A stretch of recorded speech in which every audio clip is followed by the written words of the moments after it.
Program, Big and Rich and Niles Harris. Good morning, guys. How's it going? I'm fine.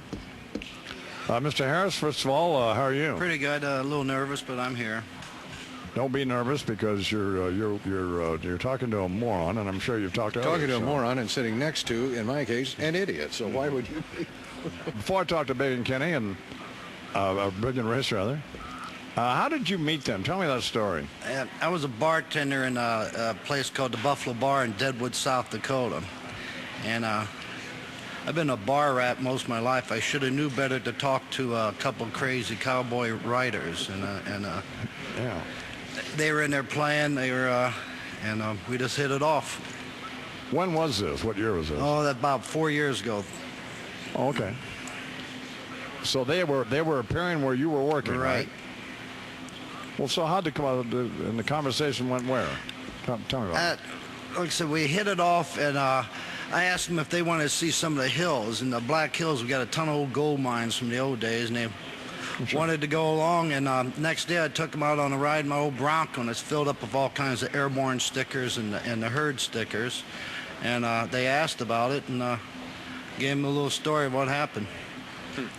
Well, what happened to you in Vietnam? Tell me that. Well, we were on a patrol, and wasn't much action going on the 7th, and we were sent out because they heard a little bit of radio noise, I guess, out there on the 8th.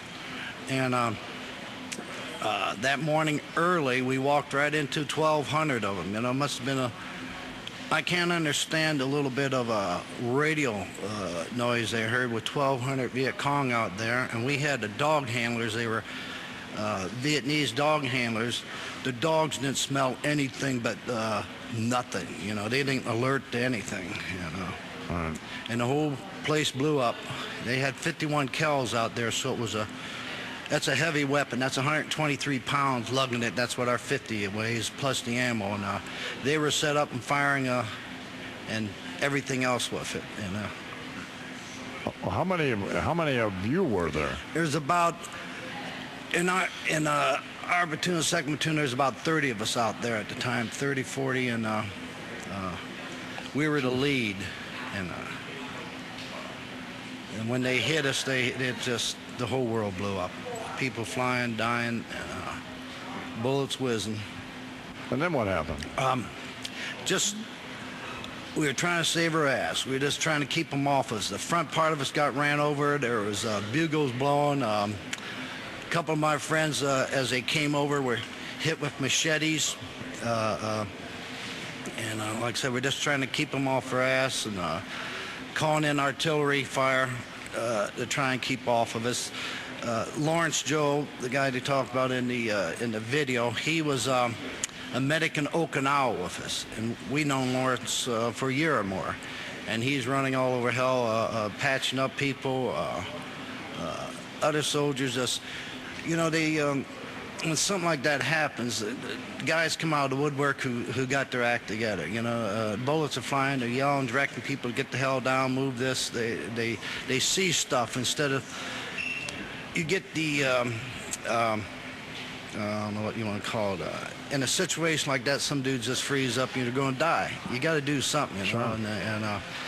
And everybody was cooking. But with the 173rd and the 1st 503rd, we were some of the first troops in Nam, and we were well trained in Okinawa.